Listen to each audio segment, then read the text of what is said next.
Karoline Leavitt, the newly appointed White House press secretary, stood behind the podium, her presence commanding attention. At 27 years old, she was the youngest person ever to hold this prestigious position, and the media had been waiting for her first big moment.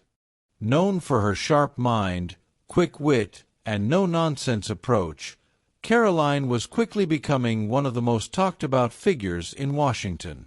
She had stepped into the role amidst heightened scrutiny, not only because of her age, but also because of the political climate. The press room was never a friendly place for newcomers, especially when you're representing an administration that was often at odds with mainstream media. But Karoline was ready. She had been in the trenches of political communication for years, first in internships, then as a press assistant in various campaigns, and finally as a communications director. Now, she was standing at the pinnacle of her career, ready to face the press corps of the United States, the ones who would either praise her or tear her down. Her hands were steady on the podium as she glanced around the room, taking in the faces of the reporters who had spent years covering the Trump administration. She had prepared for this moment for a long time, and she wasn't about to let anyone shake her.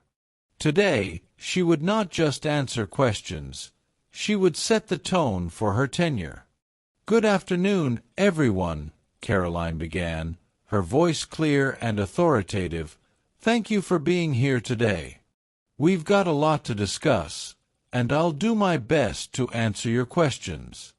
I'll start by talking about the administration's recent efforts to secure the economy and boost job growth, and then we'll open up the floor." The room shifted as reporters adjusted their notebooks, eager to hear her stance on the key issues of the day. Karoline knew they were just waiting for her to slip up, to make a mistake that would headline the next day's papers. But she wasn't worried. She had prepared for weeks, studying every angle of the administration's policies and the press coverage of them. She knew how to play this game, and today she intended to win. As expected, the first few questions were predictable. A reporter from the Washington Post asked about the administration's plan to address rising inflation. Karoline responded with poise, outlining the steps the government had taken to ease the economic burden on American families. She spoke confidently about tax cuts and how the economy had already begun to show signs of recovery, referencing key statistics that backed up her arguments. Another reporter, from Fox News, asked about the president's stance on foreign policy and what steps were being taken to deal with escalating tensions in Eastern Europe. Karoline listened intently, then provided a clear response, stating that the administration had prioritized diplomatic efforts while also ensuring that the military was prepared for any contingencies. She was calm, controlled, and focused, much to the satisfaction of her supporters in the room. But then, the mood in the room shifted. A familiar voice rose from the back. "Karoline, we need to talk about press access," said Peter Baker, a veteran reporter for the New York Times. "There have been mounting concerns about your administration's relationship with the media. Many believe that your team has been limiting access to senior officials, and some have even compared your press strategy to authoritarian regimes. How do you respond to this?" The air in the room thickened. Peter's question was not just pointed, it was designed to provoke. It wasn't the kind of inquiry she had expected during her first press conference. He had thrown a grenade into the conversation, and it landed squarely in her lap. Karoline could feel the eyes of every reporter in the room on her now, waiting for her response. For a moment, she stayed quiet, taking a breath. She knew she couldn't let her emotions show. She couldn't let Peter, or anyone else, control the narrative. "Peter," Karoline began, her voice steady but resolute, "I understand your concern, but I'll tell you this. The media plays an important role in our democracy. We respect the press and always will. However, let's be clear here. The comparison you've drawn is not only inaccurate, it's misleading. The Trump administration has always prioritized transparency. We have consistently made our officials available to the press, and that's something I'm proud of." The room fell into a brief silence. Karoline's response had been sharp, but measured. She didn't shout, she didn't flinch. She simply called out the inaccurate premise of Peter's question. But she wasn't done. "Let's not forget," she continued, "that the American people have the right to know the truth. And if you think the media can't handle the facts, that's a problem with how we're framing the debate, not with access to information." Peter's eyes narrowed slightly as Karoline's words landed. There was no rebuttal from him. She had taken his question, reframed it, and in doing so, had shifted the balance of power in the room. This wasn't just a battle of facts, it was about controlling the narrative, and Karoline had already done that. But she wasn't finished yet. "You speak of authoritarianism," she said, her eyes now scanning the room, "but what you fail to see is that this administration has been one of the most accessible in history. This press briefing today is evidence of that. It's easy to criticize from the outside, but if you want to be part of the conversation, you need to engage in good faith." There was a shift in the room. The reporters, once eager to see her falter, now seemed almost hesitant. Peter, the seasoned journalist who had tried to pin her down, was no longer the aggressor. Karoline had not only handled the question with poise, she had turned the tables. The tension remained thick in the air, but Karoline, for the first time, felt a sense of control. She could feel the eyes of the media on her, but instead of anxiety, she felt a quiet confidence. She had done it. She had silenced the most pointed attack she could have faced in her first press conference. She had fought back with nothing but facts and logic, and now she was the one leading the conversation. She knew, deep down, that today was just the beginning. She would face more attacks, more challenges. The press would continue to try to undermine her and the administration. But this moment, this first confrontation, had set the stage for everything that was to come. Karoline Leavitt wasn't just a press secretary. She was a force to be reckoned with. As the next reporter raised their hand to ask a question, Karoline stood tall, unwavering. She was ready for whatever came next. She wasn't going to let the media dictate the terms. She was in charge now. After the intense exchange with Peter Baker, the press room was noticeably quieter. Karoline had delivered a clear and powerful response, one that was not only intellectually sound but emotionally charged. For the first time in her career, she had asserted herself in a room full of seasoned reporters and had turned a potentially harmful question into a moment of clarity and control. But that was just the beginning. As the briefing continued, several other reporters tried to shift the focus back onto the same issue. One after another, they asked about access, transparency, and the administration's supposed lack of accountability. Some came in with skepticism, others with accusations veiled in polite phrasing. Yet, each time, Karoline handled them with the same poise, a combination of assertiveness and respect that left no room for misinterpretation. At one point, a reporter from CNN raised a question about the administration's environmental policies, challenging Karoline on the balance between economic growth and environmental protection. Karoline paused for just a moment, mentally assessing the question. Then, with a calm and measured response, she laid out the administration's plans to improve infrastructure and create jobs while taking sustainable steps to protect the environment. She referenced new projects, green technology initiatives, and a commitment to reducing the nation's carbon footprint without sacrificing economic growth. But the heart of the press briefing was still the growing tension surrounding the administration's transparency. Karoline had effectively silenced the critics, but it was clear they wouldn't give up so easily. The next challenge came unexpectedly from a reporter sitting near the back of the room, who had remained quiet until now. "Karoline," she began, "with all due respect, while you've mentioned the administration's accessibility, the fact remains that many of your colleagues have been caught avoiding questions or even dismissing journalists outright. Does that not suggest a lack of genuine openness?" The question hung in the air as the room shifted in anticipation. It was a subtle jab aimed at undermining Karoline's earlier defense, and it was the kind of question designed to trip her up. But Karoline didn't flinch.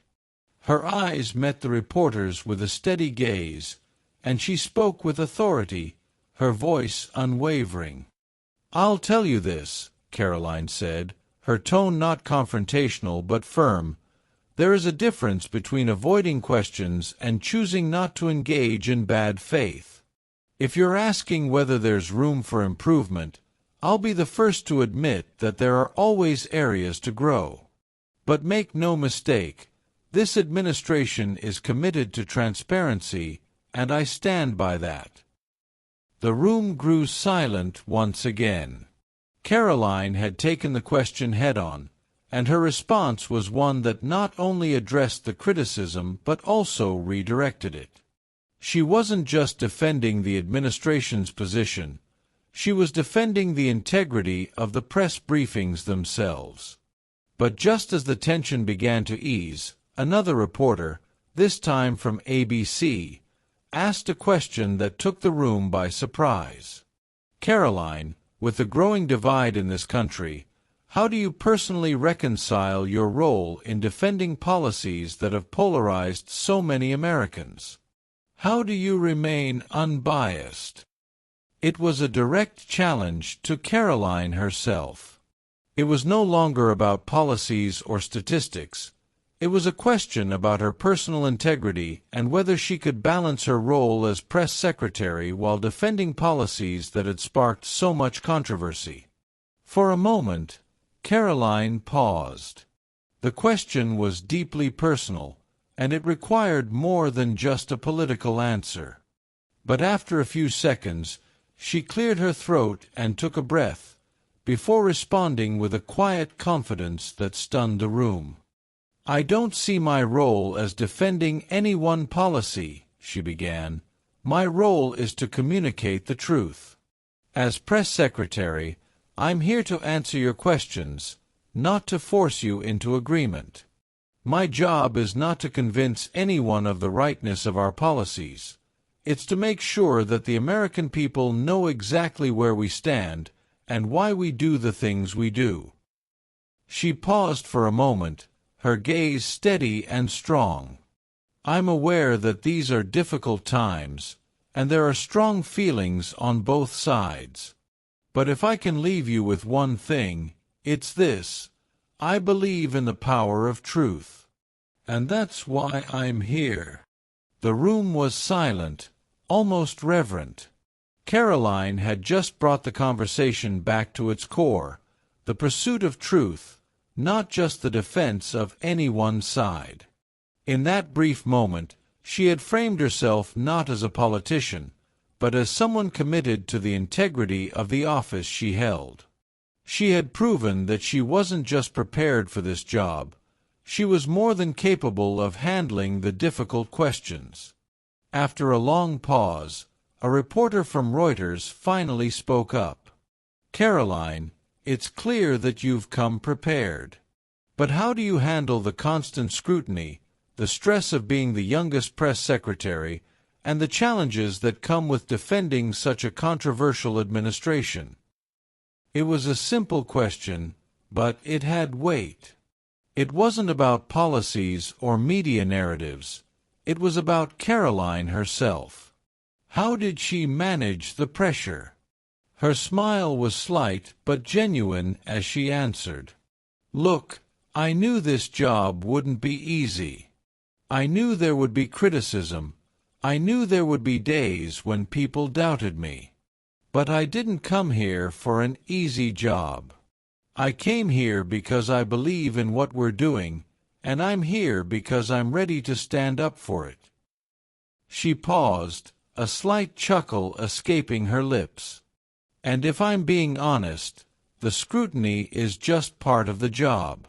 It comes with the territory, and if you can't handle the heat, then maybe this isn't the right career for you." The room let out a collective breath. Karoline had just shifted the focus back onto the role itself, showing that she wasn't intimidated by the pressure, the scrutiny, or the controversy. In fact, it was exactly what she had prepared for. With that, the final questions of the press conference came and went, but Karoline had already left her mark. By the time the briefing ended, it was clear that she had not only survived her first big test, she had won it. Her performance had shown that she was more than just the youngest person to ever hold the position. She was a force to be reckoned with. The press conference was over, but the real impact of Karoline Leavitt's performance was only beginning to sink in. As she walked out of the briefing room, her mind was still sharp, running over the questions, her answers, and the sheer weight of the pressure she had just faced. The chaos of the room, the cameras, the microphones, the shifting glances of reporters, had all faded into the background. All that mattered now was the message she had sent.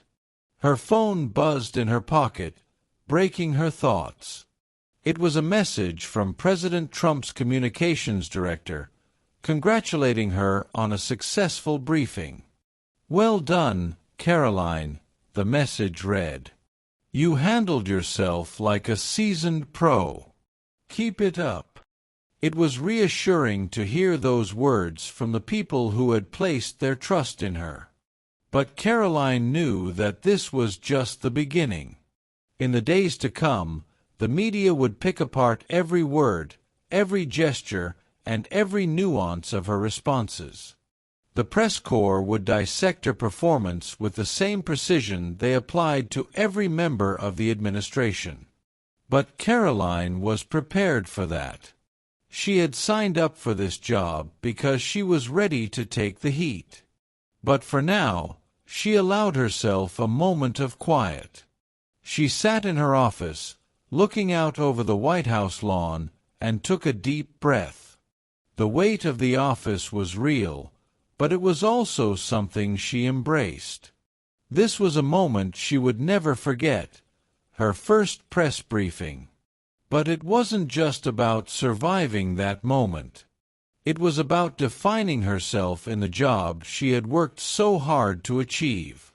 Back in the press room, the chatter was intense. Reporters who had once been skeptical of Karoline were now speaking of her in glowing terms. Some were even admitting that her response to the critics had been unexpected and effective. It wasn't just the strength of her answers that impressed them. It was the way she carried herself. She didn't try to hide behind prepared speeches or defensive rhetoric. Instead, Karoline used every question as an opportunity to reinforce her message, to reclaim the narrative. It wasn't long before the media headlines began to reflect the shift. The next day, The Washington Post, The New York Times, and even Fox News praised Karoline's performance. The tone of their articles wasn't that of an incoming press secretary under fire. Instead, It was of a leader who had proven her mettle. Karoline Leavitt, the White House press secretary, turns the tables with bold, unflinching answers, read the headline in the Washington Post. A similar headline in Fox News praised her as the press secretary who knew exactly how to handle the pressure. In the days that followed, Karoline received countless messages from people who were inspired by her response, not just within the political sphere, but from everyday Americans who saw her as a symbol of strength and resilience. She had taken on one of the toughest jobs in politics, and she had done it her way, with a style that was uniquely her own. But not everyone was convinced. There were those in the media who were eager to see if Karoline could maintain this level of performance. Peter Baker, the reporter from the New York Times who had originally challenged her, was still skeptical. He continued to write pieces that questioned the administration's commitment to transparency and criticized Karoline's handling of questions that painted the administration in a negative light. But even Peter couldn't deny the shift in tone. Karoline had answered his challenge head-on, and he was beginning to respect her for it, even if he didn't agree with all of her views. "She didn't buckle," he wrote in his column. "Leavitt may be young, but she has the strength and presence to stand up to the toughest questions. We may not always like the answers she gives, but she's here to stay. And for better or worse, that's going to be something we have to reckon with." As the days passed, Karoline found herself facing more and more difficult questions. The press conferences had only intensified, with reporters from both sides of the political spectrum probing her for information, trying to extract anything they could to discredit the administration. But Karoline was prepared. One morning, just a week after her first briefing, a reporter asked her about immigration policies. It was a sensitive topic, one that had sparked fierce debate across the nation. Karoline had been ready for this moment. "Karoline," the reporter asked, "your administration has been criticized for its handling of immigration, with many calling it inhumane. How do you justify these policies, especially in the face of growing protests?" Karoline's gaze never wavered. Her answer was sharp, clear, and unapologetic. "The President has always made it clear that we have a duty to protect American citizens first," she began. "That means ensuring our borders are secure and that we don't allow illegal immigration to undermine our nation's sovereignty. Our policies are focused on ensuring fairness, both to those who are here legally and to those who are waiting to enter the country." The reporter tried to interrupt, but Karoline was relentless. "There is a difference," she continued, "between compassion and enabling illegal activity. And as the administration, we are focused on enforcing the law while also addressing the real issues of human trafficking and drug smuggling that plague our borders." Once again, Karoline had defended the administration's policies with conviction and clarity. She wasn't backing down, and she wasn't afraid to stand by what she believed. The press may have been tough, but Karoline had learned to take it all in stride. As the months passed, Karoline's role as press secretary grew more challenging. She faced a new wave of scrutiny each time she stepped up to the podium, from both critics and supporters. But she remained grounded, always focusing on her mission, to communicate the truth. The once skeptical press corps was now forced to acknowledge the power and presence of the youngest press secretary in history. Karoline Leavitt had not only handled her first big moment with grace and confidence, but she had also set a new standard for how a press secretary could stand their ground in an era of unprecedented scrutiny. Her journey had just begun, but one thing was clear: Karoline was ready for whatever came next.